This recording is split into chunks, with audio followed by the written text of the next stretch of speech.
It was just past midnight.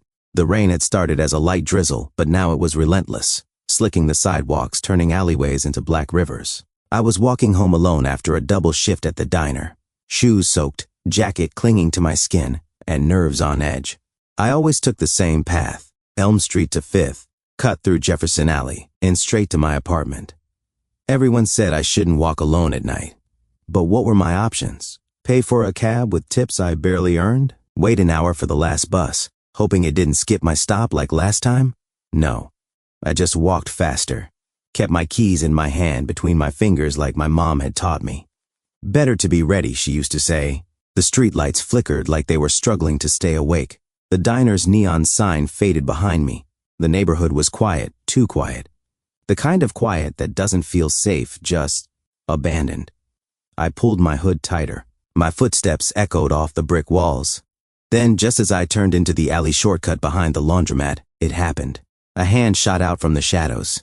Fingers closed tight around my arm, yanking me back with a force that knocked the wind out of me. I didn't scream. I couldn't. My throat closed, my heart pounding so loud it drowned out the rain. I thought, this is it. This is how it ends. But then, he didn't hurt me. He didn't rob me. Didn't even look angry. He just leaned in, his voice low and urgent. Keep walking. Don't run. Just keep walking. That's all he said. I stared at him, wet hoodie, stubbled jaw, eyes sharp but not unkind. And behind those eyes, panic, not menace, panic. He let go of my arm and stepped beside me, walking fast, like we were together. I don't know why I listened. I just did. Maybe it was the way he kept glancing over his shoulder, scanning the darkness behind us like he was watching for something, or someone. I didn't dare look back. My pulse was racing. Every step felt like walking on a tightrope. And yet, a strange part of me felt safer with him than I had walking alone 2 minutes before. Still, my mind spun with one thought. Was he helping me? Or was he part of something worse? I thought I was about to be assaulted, or worse. But what happened next changed everything I believed about strangers, love, and second chances. My name's Lena. I'm 26, and I've been in survival mode for as long as I can remember. By day, I'm just a waitress. But by night, I'm a daughter, a bill payer, a nurse by default. My mom's been in and out of the hospital for the past 2 years. First it was her kidneys, then complications from surgery. Insurance doesn't cover everything, so I picked up extra shifts at the diner. Nights are quieter, and the tips can be decent if the drunks are generous. I live in a 1-bedroom walk-up that smells like dust and old radiator steam. The heater rattles more than it heats. I sleep with 2 blankets and a space heater I bought secondhand. It clicks every time it runs, like it's ticking down to its own funeral. I don't go out. I don't date. I don't trust easily, especially not men. Not after Jason. We were together for almost 3 years. He started off sweet, soft-spoken. He'd bring me flowers to work, make playlists for me, say he wanted to protect me. Then slowly, he chipped away at me, made me question everything. My friends, my family, even myself. Why are you always so dramatic? You make things up for attention. No one else would put up with you. I thought maybe I was broken. He said love meant sacrifice. I didn't realize he meant my entire identity. After I finally left him, after months of therapy and sleepless nights, I promised myself never again. But that promise also made me lonely. I built a wall so thick that sometimes I forgot how to let people in. That night, the night it all started, something felt off from the beginning.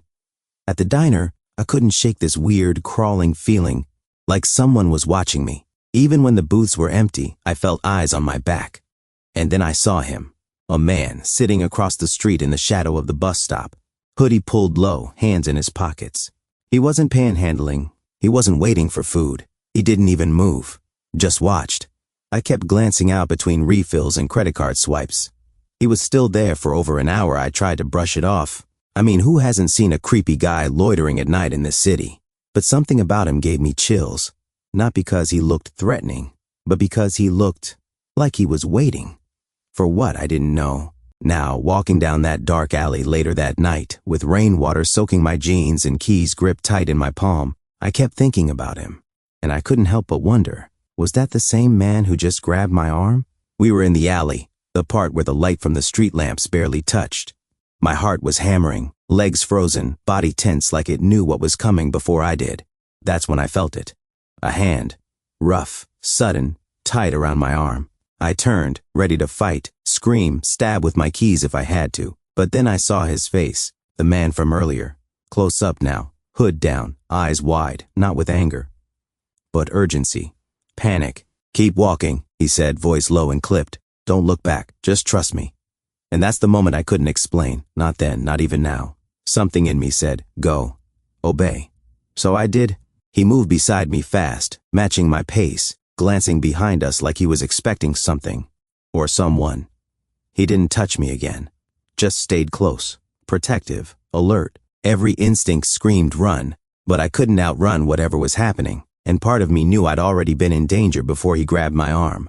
We crossed 2 blocks in silence, our footsteps loud in the rain. I stole a glance at him. His jaw was clenched, his eyes scanning windows, cars, shadows. He looked like a soldier in enemy territory. When we reached the gas station on 12th, under the flickering safety of the canopy lights, he finally stopped. I stepped back, heart still pounding. What the hell was that? He took a breath, then looked me dead in the eyes. "You were being followed. 2 guys. I spotted them outside the diner, then again when you turned down the alley. They were flanking you, about to corner you." I wanted to argue, to tell him he was wrong, but deep down, I already knew he wasn't. That feeling I had all shift long. It hadn't been paranoia, it had been instinct. Still, I hesitated. "How do I know you're not one of them?" He didn't flinch, just pointed subtly down the block. "Look," he said, "by the fence, 2 figures, black hoodies. They turned back when they saw me with you." I followed his gaze. My breath caught. There they were, 2 silhouettes slipping into the alley behind us, just disappearing. I felt the blood drain from my face. He saved me. I didn't even know what to say. My voice caught in my throat. "I'm Alec," he said finally, "ex-military. I live 2 blocks over. I don't want anything from you. Just wanted to make sure you got home safe." Then he looked at me. Calm, steady, respectful. "Can I walk you the rest of the way, just until your door?" I nodded, not because I trusted him fully, but because in that moment he felt like the only safe thing on that entire street. The next few days passed in a blur, but the fear didn't. Even in daylight, I kept checking over my shoulder. My apartment door got 3 extra locks. I jumped at every creak, every shadow that stretched too long across the floor. I knew I should be grateful. I was alive because someone, Alex, stepped in. But still, who was he? Why help a complete stranger and then vanish like nothing happened? No phone number, no pressure. Just disappeared into the rain. And yet I couldn't stop thinking about him. His voice, his calm, his eyes like someone who'd seen things most people couldn't handle and still chose to help. Then 3 nights later, during a slow shift, I saw him again. He walked into the diner like he'd done it 100 times before. Quiet, hood up, sat at the far booth like he didn't want to be seen. Didn't say much, just ordered coffee, black. When I brought the check, he smiled, barely, and slid the receipt back with a scribble across the bottom. "You okay?" Just 2 words, but I felt them like a hand on my shoulder. Like the first time in a long time someone actually saw me. We talked, carefully. He didn't ask about my trauma. Didn't try to force small talk, just let things breathe. His name really was Alec. 29, former Army infantry, honorably discharged after a back injury. Now he worked freelance construction, night jobs mostly, kept to himself. I didn't tell him much at first. Trust didn't come easy. But I let him walk me home that night, then again 2 nights later. Soon it became a pattern. He'd wait until my shift ended, walk me the long way back so we avoided the alley, then disappear like a ghost just outside my building. I started sleeping better, laughing again sometimes. And then, one night, something shifted. A customer walked into the diner, heavy build, thick neck, sleeves rolled up over prison tattoos. Nothing unusual in this neighborhood. But Alec froze. He didn't say a word, just stared, like his blood had turned cold. I nudged him. "You okay?"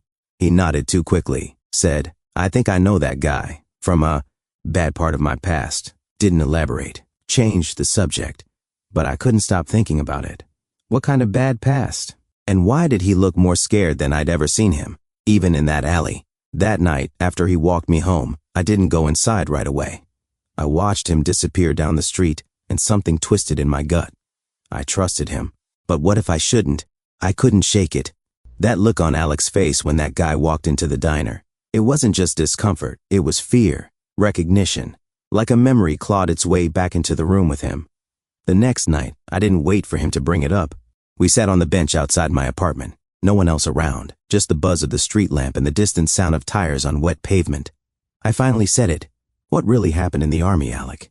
He was quiet for a long time. I could see it. He wasn't angry, just tired. Then he said, I lied. I wasn't honorably discharged. It was complicated. I stayed quiet. Let him talk. A buddy of mine messed up bad. Got high during a night patrol and fired his weapon at nothing. Could have hit a civilian. I covered for him, said it was my misfire, thought I was doing the right thing. But they didn't see it that way. He looked down at his hands. They discharged me. No benefits, no exit counseling, just out. I've had nightmares ever since. I don't sleep well. That night I saw you leaving the diner. I had a bad feeling. Call it instinct, whatever. Something felt wrong, so I stayed close, watched the alley. I wanted to be angry at the lie, but how could I? He saved my life. Not once had he used that against me. Then, just a few days later, I got a call. The police. They said they'd arrested 2 men responsible for a string of attacks across downtown. One of the women they targeted had been hospitalized. A witness placed Alec at the scene that night. His account helped them identify the suspects. His description, his testimony, it all matched. The detective told me, "You're lucky. One of those men had followed you before." I asked who, and that's when I felt the floor drop out from under me. Jason, my ex, the one who said I was paranoid, who made me feel crazy for wanting boundaries, the one who'd shown up outside my work once and claimed it was a coincidence, the same man I'd blocked on every platform. I couldn't breathe. All that time I thought I'd left him behind, and he'd just gone underground, watching, waiting. Alec had no idea, neither did I. That night, when Alec had grabbed my arm, he didn't just save me from a random stranger. He pulled me away from a nightmare I thought I'd already escaped. I sat on my couch for hours that night, staring at nothing, realizing something I hadn't allowed myself to believe before. I wasn't paranoid. I was right, and Alec was the only person who ever truly saw it. It's been 8 months since that night in the alley. Lena now works a day shift at a local community center. No more late-night walks, no more looking over her shoulder. She also volunteers at women's safety events, sharing her story in the hope that it might help someone else trust their instincts, or at least take that self-defense class. Alec? He's still around. They're dating, carefully. No rushing, no pressure. Lena is in therapy, working through the trauma, not just of that night, but of years spent ignoring red flags and calling it love. Alec attends group therapy for PTSD. He's finally talking about the things he buried. Every evening they walk together, not because Lena's scared anymore, but because it's their time. Quiet, safe, healing. Sometimes they don't talk. Sometimes Alec tells her about the sounds he still hears in his sleep. Sometimes Lena admits that she still feels her heart race at certain footsteps behind her. But they're honest now, and that's new for both of them. What Alec did that night wasn't flashy. He didn't fight anyone, didn't chase anyone down. He just showed up, chose to help, and disappeared when she was safe. And that's what stuck with Lena most of all. He didn't save her because he wanted something. He did it because he saw someone in danger and acted, despite his own pain, despite his past. Then came the hardest part, realizing one of the men following her was Jason, her ex, the one who gaslit her for years, who told her she was too emotional, too paranoid, too much, who stalked her after she ended things, who made her feel crazy for locking her door twice. She hadn't wanted to believe it, but deep down, part of her always knew. That night, she wasn't imagining things. Her fear was valid. Her instincts were right. Now, she trusts them. And slowly, she's learning to trust other people too. I used to think trust was a weakness, that love was dangerous, that if you let someone in, they'd break you. But sometimes, the person who pulls you out of the dark isn't a hero. He's just a man who was also broken once, and still chose to help anyway. Have you ever had a stranger change your life? Or did you walk away before finding out who they really were?